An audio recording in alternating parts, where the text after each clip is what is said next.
오늘은 여러분들에게 아주 오래간만에 좀 대한민국의 좀 희망적이고 좀 고무적인 일에 대해서 좀 말씀을 드리려고 합니다. 제가 이런 그 방송을 시작한 지가 한 2 년이 돼 가고 있는데, 그동안 굉장히 좀 우울하고 어 국가적으로나 국민적으로 힘든 어떤 부분에 대해서 얘기를 말씀을 많이 드렸어요. 그중에서도 그 좌우, 그 진보, 보수의 이념과 사상으로 나눠진 국민들에 대한 어떤 그 아쉬움, 분노, 극단주의, 그러니까 극으로 나눠져서 극단주의와 그 극좌적인, 그 폭력적인 어떤 극우적인 뭐 이런 부분들을 여러분들에게 이렇게 설명을 하다 보면 굉장히 화가 나고 흥분되고, 정말 그 분노가 치밀어서 저도 모르게 이렇게 목소리가 높아지고, 좀 여러 가지로 좀 여러분들에게 좀 본의 아니게 목소리를 높인 부분이 있어서 굉장히 좀 사과 말씀드리고요. 오늘은 제가 그 최근에 대한민국에 그 이번에 그 내란 사건이 있었지 않습니까? 2024년 12월 3일 그 내란 사건을 통해서, 제가 전에도 얘기하지만 극과 극은 통한다고, 그런 안 좋은 일을 겪다 보니까 대한민국 국민들이 그동안 이 민주주의에 대한 감사함을 굉장히 모르고 살았던 것 같아요. 그리고 어떤 뭐 종교적인 부분을 떠나서 모든 것을 그냥 자연스럽게 그 담담하게 그 감사하지 않고, 제가 전에도 말씀드렸지만 민주주의는 누리는 것이 아니라 지키는 것입니다. 같이 지켜가는 것이라고 생각을 하고요. 그 지켜가는 것에는 여러 가지가 있죠. 뭐 경제도 있고 어떤 문화도 있고요. 민족적인 어떤 그 신념, 이런 사고방식, 사상도 있고요. 제가 말씀드리는 사상은 뭐 좌파, 진보, 보수, 뭐 극우 이런 것들이 아니라 그 나라 민족만이 가지고 있는 고유의 민족성, 그런 전통을 말씀드리는 거고요. 지금 대선 그 캠프 운동이 이제 본격적으로 시작이 됐는데, 제가 굉장히 좀 고무적으로 생각하는 것이, 그 카이스트의 이병태 교수가 있습니다. 이병태 교수님이 있는데, 이분이 이제 그동안은 그 보수 쪽의 어떤 그 책사였어요.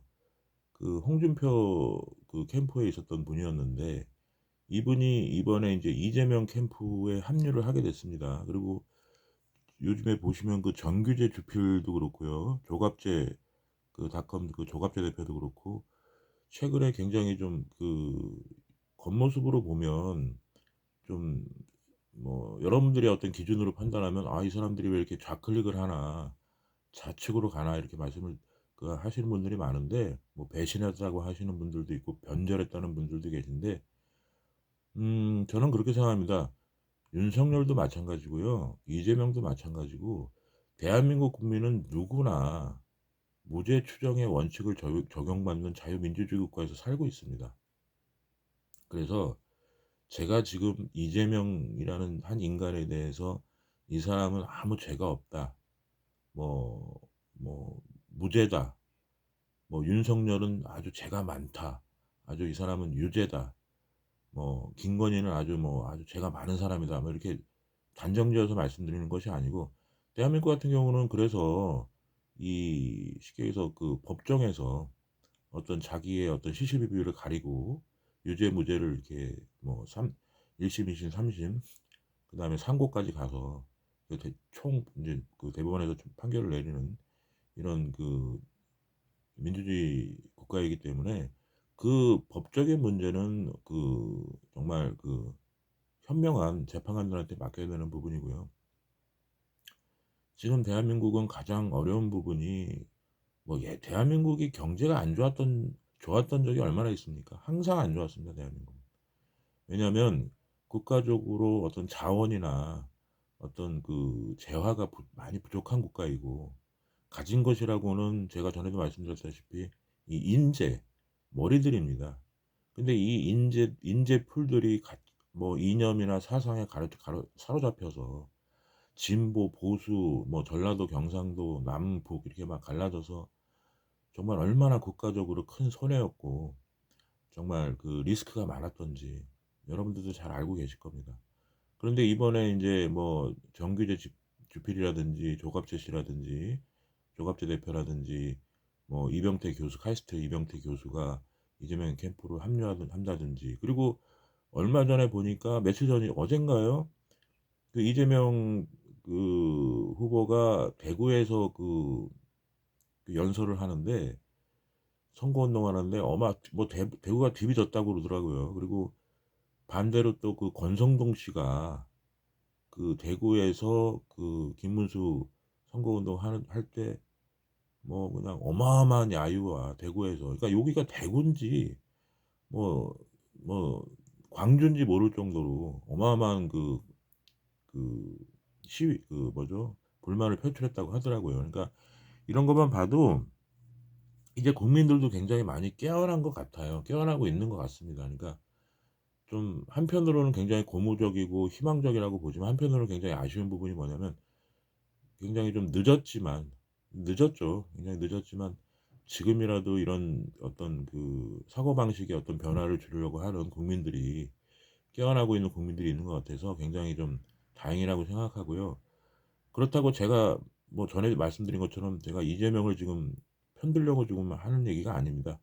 이재명 씨가 대통령이 되더라도요, 국민들은 견제를 해야 됩니다. 견제해야 되고, 이재명이라는 사람이 자신의 정책이나 공약대로 정말 그 어떤 비리 없이 그 도덕성을 지켜가면서, 그 정체성을 지켜가면서 그 국가의 어떤 그 경제 부분을 재건하고 어떤 사회적 갈등을 치유하고, 그러면서 다 같이 지금 이재명 캠프에서 하는 핵심 그 얘기가 그 국민들끼리 통합시켜서 정말 여야 그 좌우 진보 보수 가리지 않고 화합해서 정말로 대한민국의 국익이 뭔지, 어떤 그 이익 실현, 경제 발전을 위해서 정말 머슴처럼 일하겠다고 하지 않았습니까? 지금도 그렇게 얘기하고 있고요.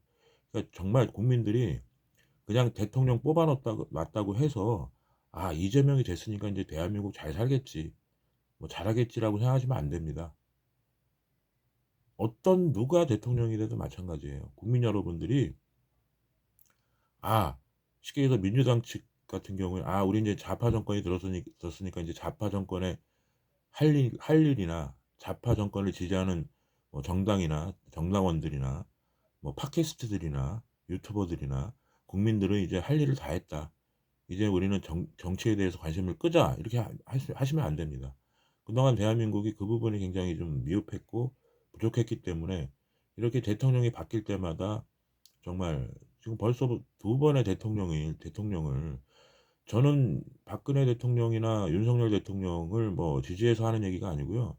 정말 한편으로는 굉장히 가슴이 아프고, 이렇게 짧은 시간 내에 두 명의 대통령을 탄핵시킨 나라도 아마 역사적으로 드물 겁니다. 그게 뭐 역사적으로 이제 그 마음 편하고 기분 좋은 역사는 아니기 때문에, 다시는 이런 일이 없도록 국민 여러분들이 정책이나 어떤 정치인들의 어젠다를 잘 살피고 견제하고 감시해서 정말 그 대한민국이 올바른 방향으로 갈 수 있게끔 모두가 같이 잘 살 수 있는 나라, 리스크가 없는 나라, 그다음에 어떤 뭐 대통합, 제가 전에 말씀드렸다시피 100%의 통합은 할 수 없어요. 민주주의 국가에서는 뭐 공산주의도 마찬가지입니다. 공산주의 아무리 탄압을 하고 뭐 무슨 사람을 죽이고 고문하고 해도요, 100% 통합은 될 수 없습니다. 그것이 인간사이기 때문입니다.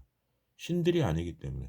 그래서 그런 어떤 억압적으로나 폭력적으로 어떤 개인의 어떤 취향이나 사상이나 어떤 뭐 감정을 취합하려 하지 말고, 대표적인 것이 CBDC나 인제 뭐 세무 공무원 포상금 제도 같은 거, 뭐 이런 걸로 인제 국민들의 어떤 그 자유로운 어떤 그 재화, 어떤 사용권이나 세금의 어떤 그 지불 수단 같은 것을 규제하거나 어떤 그 억압적으로 통제하고 사유화하려고, 그 국가적으로 사유화하려고 하지 말고요. 어떤 많은 어떤 기본적인 자유를 누리면서 어떤 국민들이 국가를 위해서 통합을 통합하는, 그래서 인제 국가적으로 전체적인 리스크를 줄이고, 대한민국은 남과 북으로 갈라져 있는 나라이기 때문에 항상 기본적인 리스크가 굉장히 큽니다. 그래서 일단은 제 생각엔 좌우, 진보, 보수, 대한민국 내에, 남한 내에 어떤 그런 갈등을 최대한 줄이고 국익화 하여서 이제는 이제 남과 북이 정말 평화로운 시대로 나아가야 된다고 보고요. 그래야만이 진정한 남과 대한민국, 완전한 통합체의 대한민국이 그 북방 외교, 진정한 북방 외교, 러시아, 중국을 통한 그 유라시아 대륙까지 진출하고, 뭐 알래스카 대륙도 해서 이런 식으로 전 세계를, 우리 이제 대한민국의 어떤 국민들의 기상을 넓히고 어떤 그 경제 주권을 늘려가야 된다고 가야 된다고 생각을 합니다. 제가 오늘 목이 굉장히 아프고 안 좋아서요. 목소리가 굉장히 좀 안 나오는 점 양해 드리고요. 오늘은 오랜만에 정말 제가 이런 대한민국 국민들의 어떤 고무적인 변화, 좀 희망적인 말씀을 드리고자 방송을 켰습니다. 목이 안 좋은데도 불구하고 이렇게 방송을 켰고요. 여러분들도 다가오는 대선 후보들의 그 정책을 잘 비교해 보시고요. 저는 지금 뭐 누구를 응원하고 누구를 지지해서 방송을 하는 것이 아닙니다. 이재명 후보든 김문수 후보든 이준석 후보든 뭐 이제 소수 정당의 후보들이든 정책과 어젠다, 어떤 그 마인드를 잘 살펴보시고 정말 대한민국의 어떤 진정한 일꾼이 누구인지, 정말 나에게 이득이 되고 우리 이웃과 우리 사회에 이익이 되는 그 모습은 누구인지를 잘 살펴서 투표를 해 주셨으면 감사하겠습니다. 그리고 저는 대한민국 국민들이 이 기본적인 어떤 그 브레인과 역량이 있기 때문에 이 어떤 고난과 고통을 충분히 극복하리라고 봅니다. 그래서 대한민국 국민들의 DNA가 있어요. 정말 이 예전 고구려 시대부터 우리 그 선조들의 어떤 DNA 있지 않습니까? 역경을 극복하고 정말 가장 최단시간 내에 정말 가장 많은 경제 발전을 이룬 어떤 기적의 국가.